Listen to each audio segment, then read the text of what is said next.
Quand tu grandis dans le berceau du Champagne, tu peux faire tes propres expériences, partir, voyager, mais tu reviens quand même aux sources.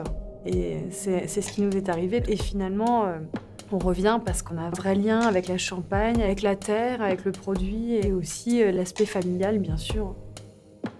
Je prends la caméra, j'avais toujours une caméra quand j'étais jeune aussi. Donc là, je filme pendant tout le reportage ou pas? Quand elle commence à raconter n'importe quoi, j'éteins. Quand je rentre en cave, ça me rappelle vraiment mes souvenirs d'enfance, vraiment cette odeur de craie. Ma sœur et moi, nous sommes la 5e génération de vignerons. C'est notre grand-père qui a commencé à faire son propre champagne sous la marque Bayette Froment.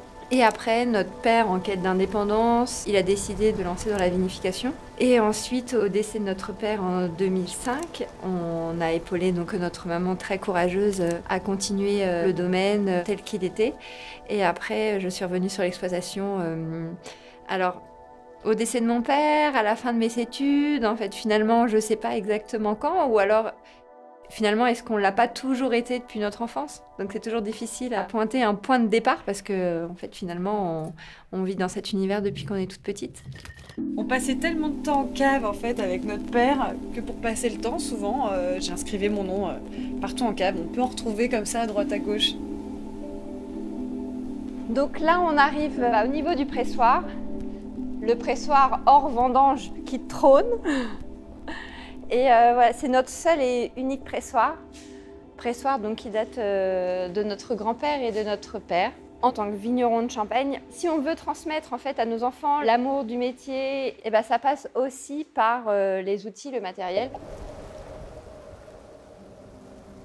Maintenant qu'on a des enfants, on a envie de transmettre ce terroir, on a envie de transmettre cette passion, on a envie de transmettre tout ce qui nous a été donné.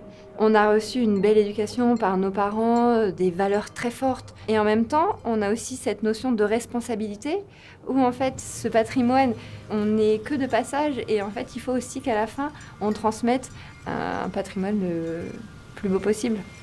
La notion environnementale est vraiment très forte. Chaque décision que l'on va prendre a vraiment un impact sur l'avenir et chaque geste est vraiment un engagement, même pour les générations qui vont suivre.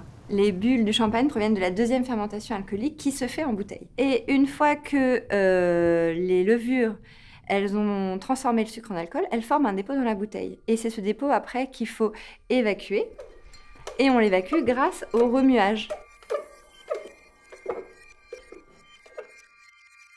La magie du champagne, c'est vraiment que ça fait appel à plusieurs sens. On a déjà la vue avec cette belle couleur dorée dont tu parlais.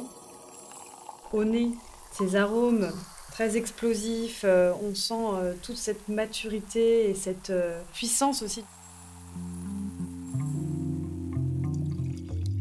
On estime aussi que quand on élabore un vin de champagne, il faut le faire avec émotion. Donc c'est très important aussi de faire appel à son émotion et à ses 5 sens.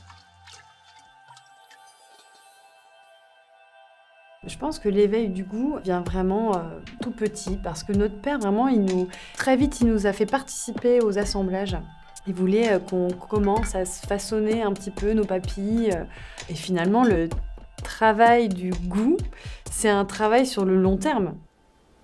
Alors là, vous avez une topographie de la montagne de Reims vraiment typique parce qu'on commence donc au sommet par la forêt et ensuite les vignes sont plantées vraiment en coteaux pour un ensoleillement maximum de la vigne.